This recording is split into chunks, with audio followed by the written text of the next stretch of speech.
आपने देखा होगा कल बरेली के अंदर हो मौलाना भूल गया कि शासन किसका है। अब उत्पातियों और उपद्रवियों को पता लगेगा कि 7 पीढ़ियां याद आएंगी उनको।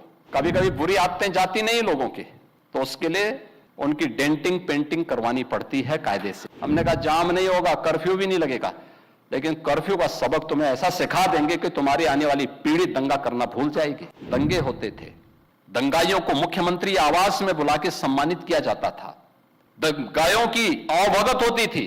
पर्व और त्योहारों के दौरान आपने देखा होगा जब भी पर्व और त्योहार आते थे उत्पात शुरू हो जाती थी।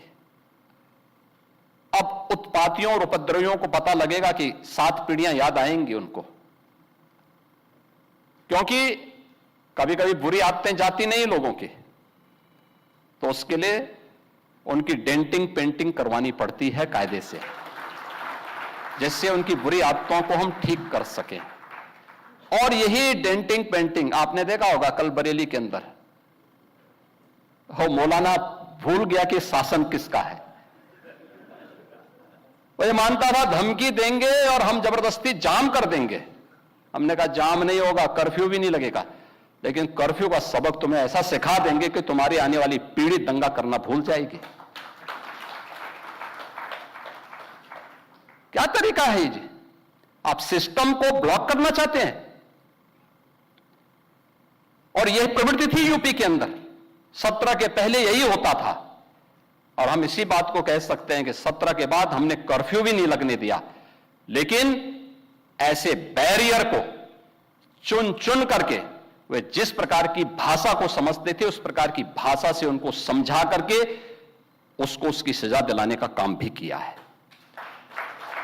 और उत्तर प्रदेश की ग्रोथ स्टोरी यहीं से शुरू होती है। अगर आजादी के समय, मैं उससे पहले नहीं जाता, लेकिन 1947 में भारत आजाद हुआ, अगर उस समय भारत की इकोनॉमी में भारत का उत्तर प्रदेश का कंट्रीब्यूशन 14% था, तो ये 14% फिर से होना चाहिए। और 14% नहीं होना चाहिए, बल्कि जितनी आबादी है उत्तर प्रदेश की, उत्तर प्रदेश उतना कंट्रीब्यूशन करता हुआ दिखाई दे। ये हमारा राष्ट्रीय धर्म है और दायित्व भी है, और उसी के तहत ये सब कार्य योजना बन रही है। उत्तर प्रदेश के अंदर इंफ्रास्ट्रक्चर अच्छा हो, 17 के पहले कोई कल्पना भी नहीं करता था।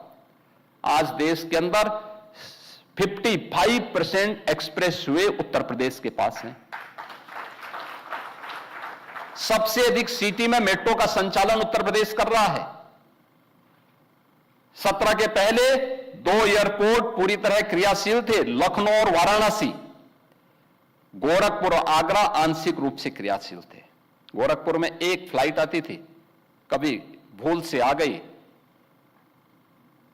हम लोगों को ट्रेन से दिल्ली जाना होता था।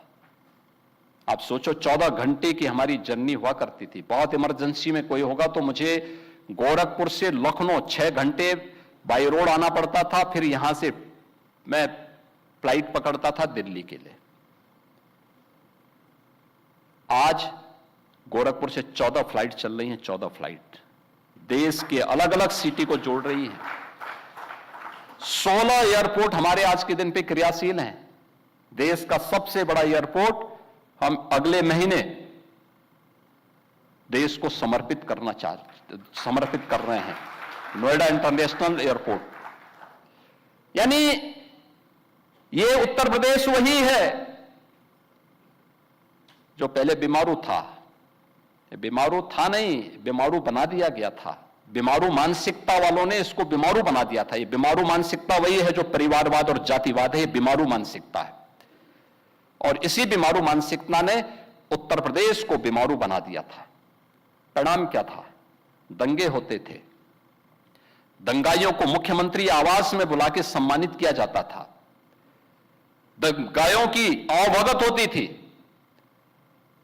और पेशेवर अपराधी और माफियाओं के सामने सत्ता सैल्यूट करती थी, और सत्ताधारी लोग उनके कुत्तों के साथ हाथ मिलाया करते थे। आपने वो दृश्य देखे होंगे, कैसे सत्ता का मुखिया एक माफिया के कुत्ते से हाथ मिलाकर के अपने को गौरवान्वित महसूस करता था। ये स्थिति थी। आप अनुमान करते हैं उत्तर प्रदेश के लोगों को इन्होंने सुरक्षित किया था? ये सुरक्षित करते? हर जिले के अंदर एक माफिया दे दिया था और हर माफिया को जिले के अंदर पैरेलल समानांतर सरकार चलाने की पूरी छूट दे दी थी। आज परिणाम क्या था? 17 में आते बते उत्तर प्रदेश न केवल बीमारू था बल्कि उत्तर प्रदेश के नागरिकों के सामने पहचान का संकट भी था। हर व्यक्ति अपनी पहचान के लिए मोहताज था। ना बेटी सुरक्षित, ना व्यापारी सुरक्षित। खेतीबाड़ी चौपट, किसान आत्महत्या करता था। नौजवान की नौकरी पर सेंध लगती थी, उसकी नीलामी होती थी। चाचा भतीजा दोनों वसूली के लिए निकल पड़ते थे।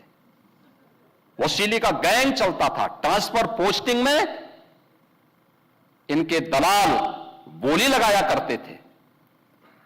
और आप भी देखते होंगे जब हम ट्रांसफर पोस्टिंग करते हैं तो आज भी उनकी पीड़ा झलक उठती है। कैसे हम लोगों ने उनके उस अनैतिक अवैध व्यापार पर कैसे प्रहार किया है। उनके सभी चेले चपाटे किस प्रकार से चिल्लाते हुए दिखाई देते हैं। हर एक मामले में आज आप देख सकते हैं world class infrastructure Uttar Pradesh के पास। एक्सप्रेसवे नंबर 1 पर, रेलवे का नेटवर्क नंबर 1 पर, मेट्रो नंबर 1 पर, एयरपोर्ट एयर कनेक्टिविटी नंबर 1 पर, देश की पहली रैपिड रेल उत्तर प्रदेश में, देश का पहले इनलैंड वाटरवे उत्तर प्रदेश में, एमएसएमई का सबसे बड़ा बेस उत्तर प्रदेश में।